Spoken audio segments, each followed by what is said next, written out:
Tarot of the week. जी हाँ, मैं हूँ Avantika Singh, tarot card reader, एक ग्रैंड मास्टर, योग माया लामा, फेरा हीलर। तो देखते हैं कि क्या है टैरोट ऑफ द वीक, क्या मैसेज डिवाइन आप देना चाह रहे हैं। जनरल कलेक्टिव रीडिंग है गाइस, तो बिल्कुल पॉजिटिव माइंडसेट के साथ रहिए। ओह माय गॉड, आपके सामने बहुत सारे ऑप्शन हैं। द स्टार का कार्ड आया है।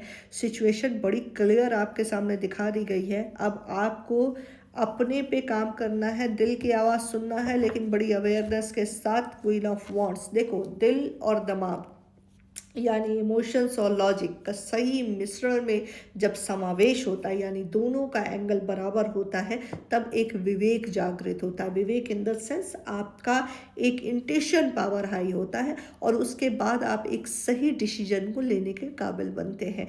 यहाँ पे द स्टार का में क्लियरिटी यही आपको दिखाई दे रही है कि आपके सामने कुछ सिचुएशन, कुछ चीज़ें, चाहे प्रोफेशनल वाइज हो, चाहे मनी वाइज हो, या फिर आपके इमोशंस वाइज हो, या डिप्रेशन वाइज हो, उसका एक्यूरेट रीजन, बड़ा पिक्चर क्लियर आ गई है। अब आपने डिसाइड करना है कि आपको अपने रॉन्ग इमोशंस के साथ बहना है, जो सिगरेट की तरह आपको जला रही है, या एस ऑफ वॉन्ड के साथ जलना है, जो आपको जला तो रही है लेकिन उसके बाद आप अपना ही एक हायर वर्जन बन के उभरते हैं, एक स्ट्रॉन्ग पर्सनैलिटी बन के ऊपर उभरते हैं, क्योंकि queen of wands is the bottom of the deck. इसके बाद आपकी कोडिपेंडेंसी ख़त्म हो जाएगी।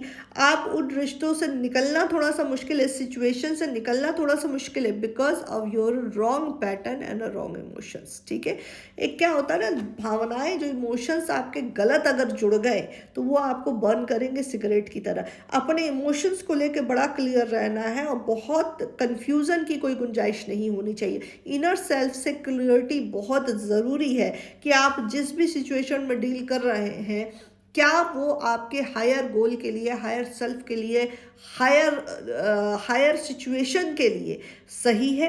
क्या आपके इनर सेल्फ आपकी सोल जर्नी को वो अपग्रेड कर रही है, वो उसको नीचे लेके जा रही है।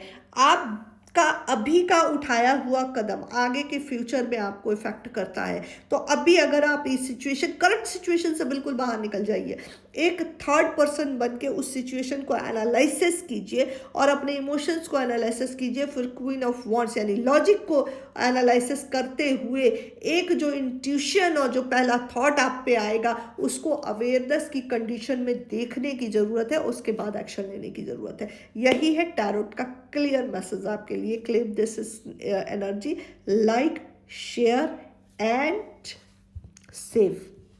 और हाँ, कमेंट पे अपना जोडियक साइन लिखना ना भूलें। जोडियक साइन से रिलेटेड चीज़ें बड़ी क्लियर होती, मैं इस पे आपको ज़रूर गाइड करूँगी। God bless you. मेरे हैशटैग को ख़ास तौर से पढ़ा करिए, क्योंकि उसमें आपके लिए भी कुछ गाइडेंस होगा, कुछ मैसेजेस होंगे जो आपको क्लियर करेंगे। ये आज से शुरू कर रही हूँ, उससे पहले ध्यान नहीं दिया था, लेकिन अब टाइम आ गया मुझे भी अपग्रेड करने का। God bless you all of you.